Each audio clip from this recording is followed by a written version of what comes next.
Mulai ya. Ya, yuk.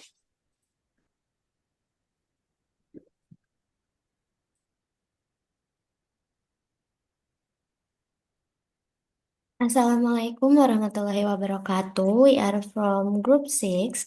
We will present our data analysis steps using Van Loen's approach. This research article by Mutia Mubashir et al. Analyze social reality construction through media discourse based on Van Loen's theory. The study examines the inclusion and exclusion of social actors in the news of dissolution of the National Education Standards Agency (BSNP) in liputan6.com. The presentations aims to show the power relation and ideological force underlying media reporting.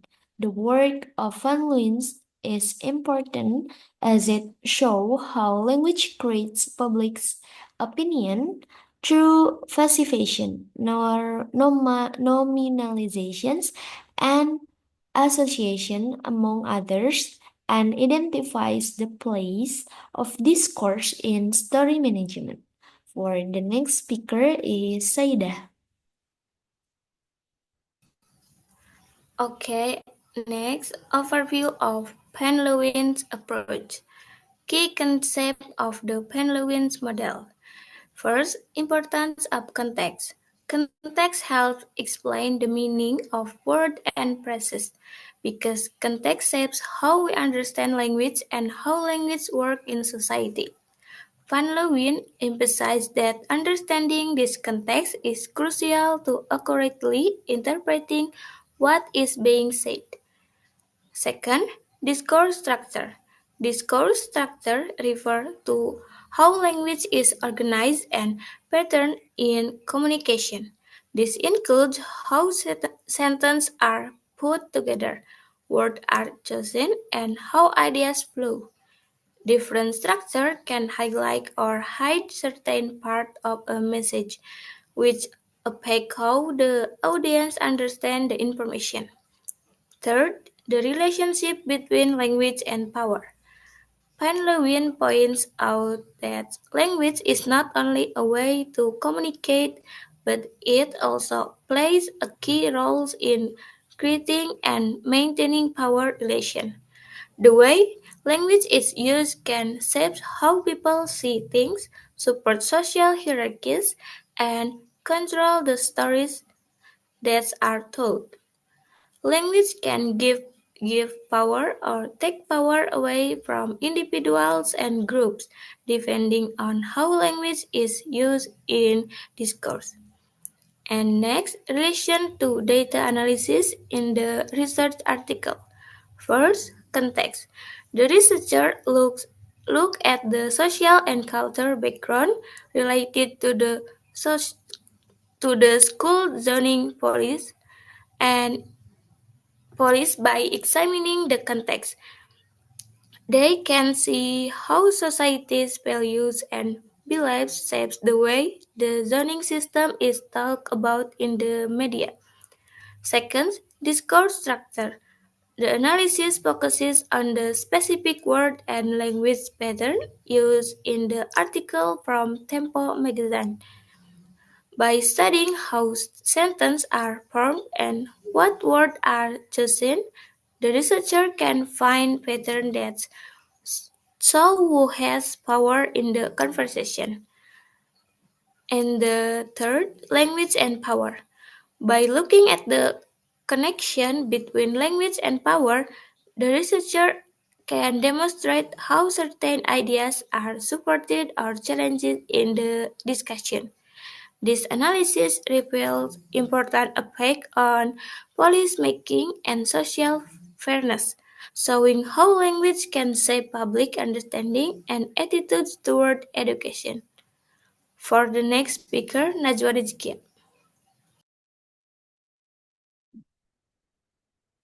Okay, next, step by step, data analysis.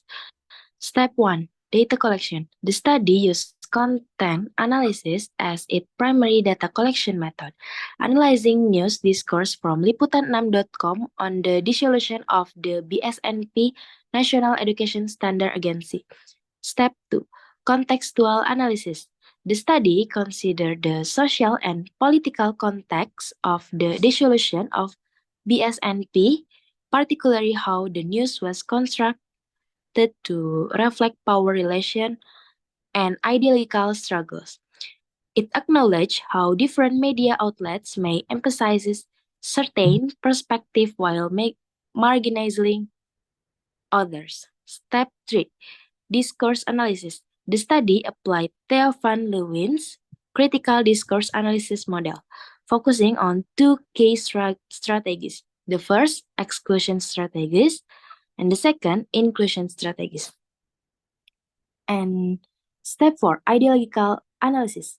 The study examined how ideological positions were embedded within the discourse by identifying patterns of inclusion and exclusion. It revealed how certain actors were formed either positively, negatively, or marginalized to support specific ideological narratives. And the last step is interpretation of finding. The findings show that the Liputan6.com article strategically used language to construct the power relation. By employing van Leeuwen's exclusion and inclusion strategies, the discourse subtly influenced readers' perception about who was responsible for BSNP's dissolution and the legitimacy of public concerns. And last is the power dynamic between the government and the public. And the next, Rida Maulida. Examples from the article.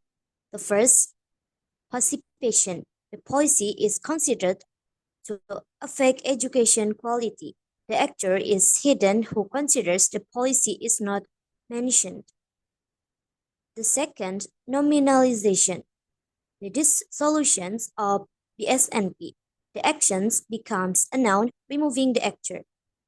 The third, sentence clause replacement.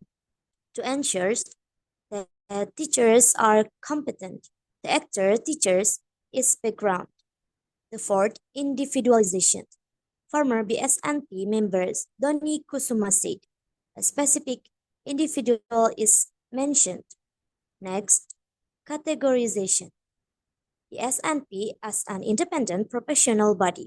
Actor is described with certain labels. And last is association.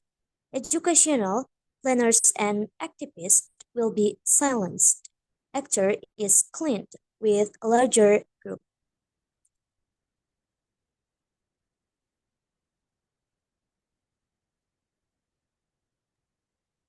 Alright, so for the conclusion, this presentation explained how Theo van Leeuwen's critical discourse analysis model was used to analyze the news discourse of the National Education Standard Agency or BSNP, dissolution, and Liputan6.com.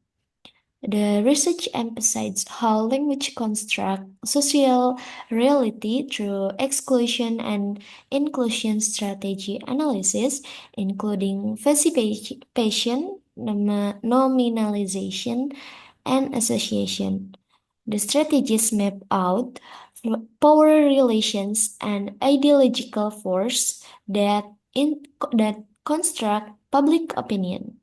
Van Leeuwen's methodology was extremely beneficial to the analysis of media discourse, as it could uncover hidden ideology and bias within news reporting through the mapping of how some actors were given priority or diminished.